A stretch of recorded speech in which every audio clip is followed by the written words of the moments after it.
reflection of a best friend is you.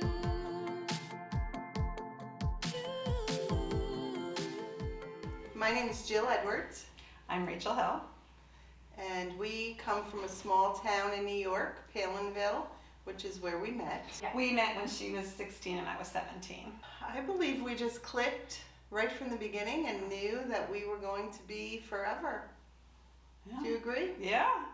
I don't know. Yeah, it was just it was so natural. I guess it wasn't just like, oh, here we are. It's like just so comfortable, like we're sisters. Like, you know, like it's so natural. So I don't know that there was any defining moment. It was just everything. Like it was second nature. She was my maid of honor because her brother, so to speak, my husband, they were best friends. And so when I met him, he obviously introduced me to her, and we just hit it right off. It was like, yeah, I got a 2-for-1 special. I got my husband and a best friend for life. So it doesn't get any better than that. He pulled up with his car, pulled up to me on the side of the road, and we were just having small talk as we usually do, and there was this phone number on his back window of the car. I said, "What is that?" And he said, "Don't touch it." And I went to wipe it off, just playing around, and he got so upset. He said, "Don't touch it. I met someone, and this is her phone number. Do not erase this phone number." And it just went from there. And I mean, we were so close, and like I was working really a lot before the wedding, and so her and my boyfriend, my husband, went and they did you went and looked at venues, and usually like really kind of organized my wedding for me because I was so busy working. Wedding. Yeah.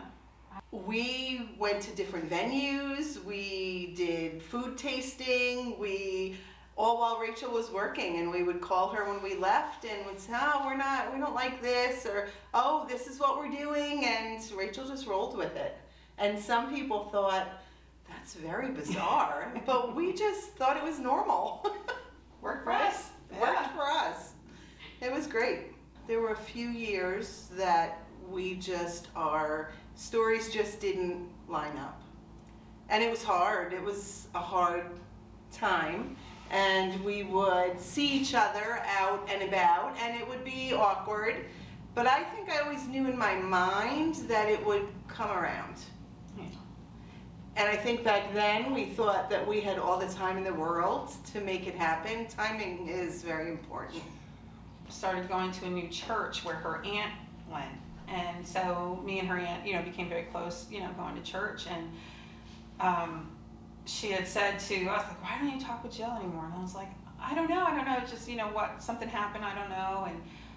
And for me, I was going to say that was a very dark time. Like you said, life goes on and you live your life, but there was definitely always something missing out of that part of my life. And I'll never forget that. And that was hard. And I could smile, I could be happy, but it was always in the back of my head, like, oh, I wish Jill was here. I wish I could have called her for this or that. And so that was tough. But I then went to this church, and she's like, "Why don't you talk to Jill?" I don't know. And then her aunt talks to her, like, "Why are you talking to Rachel?" And so then we were at the same bar one night, and she just comes up to me. She goes, "Why are we not friends?" And I'm like, I don't know. And then, boom, that was it. It was gone. Like, Yeah. We're back to where we were. I think our relationship definitely grew stronger after that, knowing how it was to love each other, not be able to be together and be friends and share important milestones.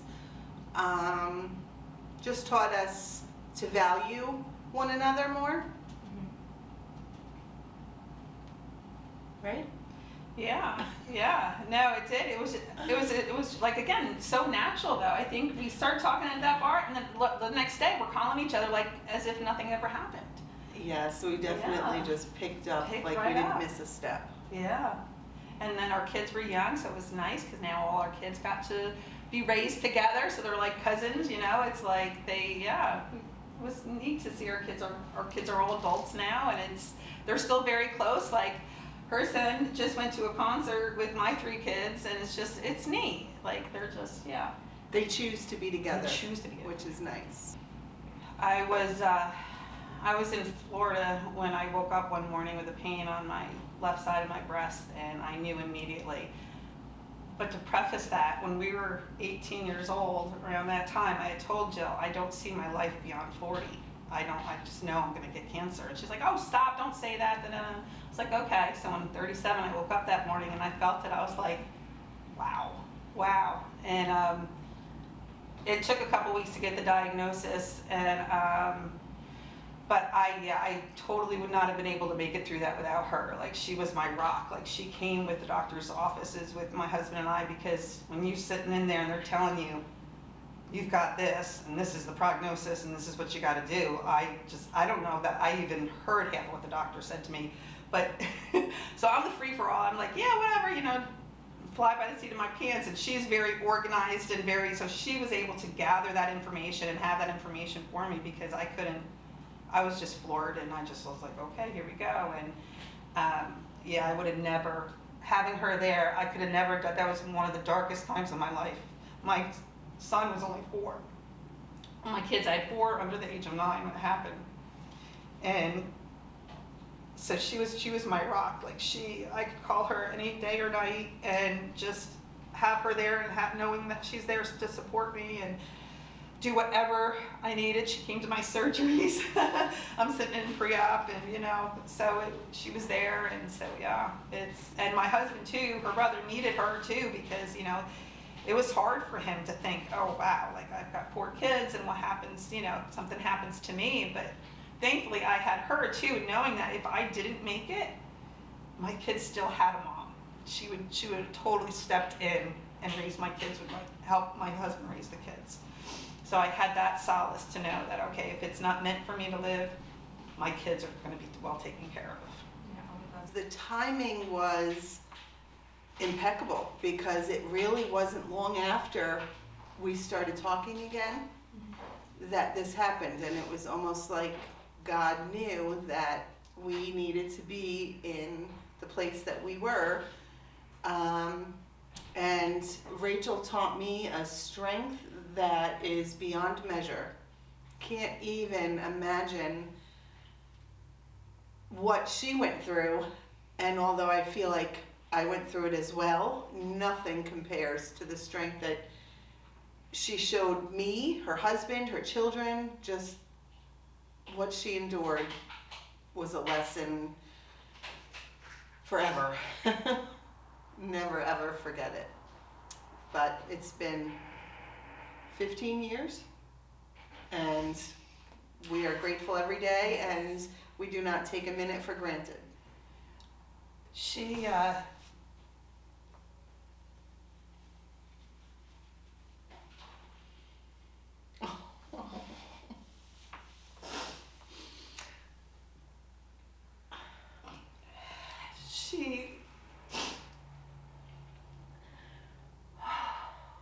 like she said, God knew I needed her during that time, and always. But to have, I don't think there's words to describe when you've got your person. I don't think there's no way I don't know how to describe that. You just know. It's just, she is so well organized, and just, she'll do anything for anybody. Like, there's no is not in her vocabulary, though I've taught her it ends with a period. You can say no, but she doesn't, there's nothing she won't tackle. There's nothing she won't do for anybody. You are my blessing. And you are mine. And I can't imagine life without you, and your husband, and your children, and just everything. Happiness, chaos. The boring times, the exciting times, I couldn't imagine any other way. I love you. I love you.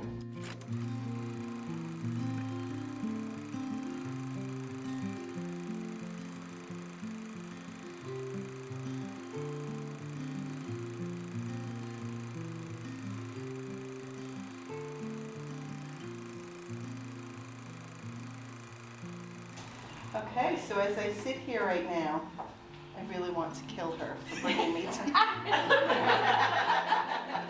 I am not a public speaker. I do not like attention on me.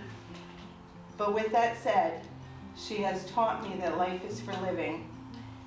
I admire everything about you, how you set your goal to something.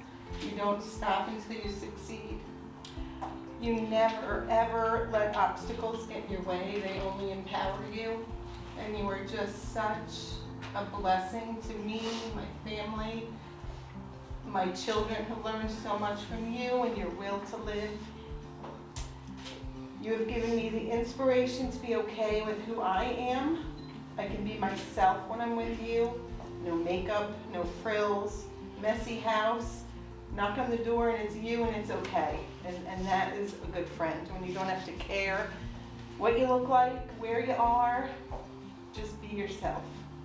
We've complimented each other over and over, from raising our children together to becoming empty nesters, trying to maneuver and figure out how that looks. And I'm so looking forward to seeing what comes next. I feel like although we lost a few years together, we have and will continue to make up that time. Thank you so much for everything that you've done for me, all that you've taught me. And thank you for always showing me that with faith, the good can always outweigh the bad. I love you.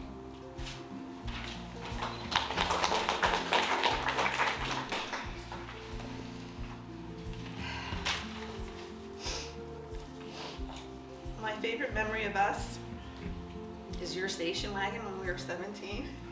We were teenagers and literally not doing anything but sitting in that car, learning how to French braid each other's hair. Or driving, we're from the country, and driving the endless miles through the mountains just to drive. And it was okay, we didn't have to do anything. Being together is all we needed to be. And so I love we don't have to do anything, just being together is all that there is. You have the biggest and kindest heart, and you would do anything for anybody. And I absolutely love the way your face lights up when you see children. The love for your children, for the children you had in daycare all of those years. It's just, you loved each one of them, and your face always lit up. You always have a hug for them, and you're just, the way you shape those children's lives for the better is astounding to me. The influence you've had on those children and the way they grew up is just mind-boggling. And you were such a blessing to all of those children that you had in your daycare for all those decades. And I'm also grateful to you for trusting in me, because as crazy as some of my ideas can be, you tend to roll with it and ground me when I need grounding. But you know, you once had dogs outside, and then you trusted me, and I said, make your dog a house dog, and she has house dogs. We went from one church to another, and I said, just try it. And that was an incredible blessing that you trusted me on that, because our children were then raised in the church together, and there is nothing more profound than having God in our lives. And then I found out about a family, and I said, they need our help. I said, let's do a fundraiser. And you were just like, yeah, sure, let's go. And we did it, you know, just going with me on that. And I thank you for always standing by me. When I am being attacked as a person, or my family is being attacked, I never have to question. I know you are in my corner. And I know you will always be there for me and my family. And that, to me, is priceless. I never knew when I asked you to be my maid of honor and you did my wedding that we would be sitting here 37 years later, still the best of friends, and that is truly a blessing from God. I'm so proud of you for all that you've done, and I know you were a creature of habit, but you took that step and retired from daycare to try something different, and I know that was huge for you, and I'm so proud of you for doing that, because I know that was a really hard thing for you to do. And I always envy you of your math skills, because God knows I can't do that. So she's my mathematician for all I do. from our first NASCAR race that ended up to be a yearly outing at Dover, all the memories we've made, all the pictures we have of our families from our little ones growing up, now they're all adults. There's just no question, I'm not gonna do life without you. I love you. Love you.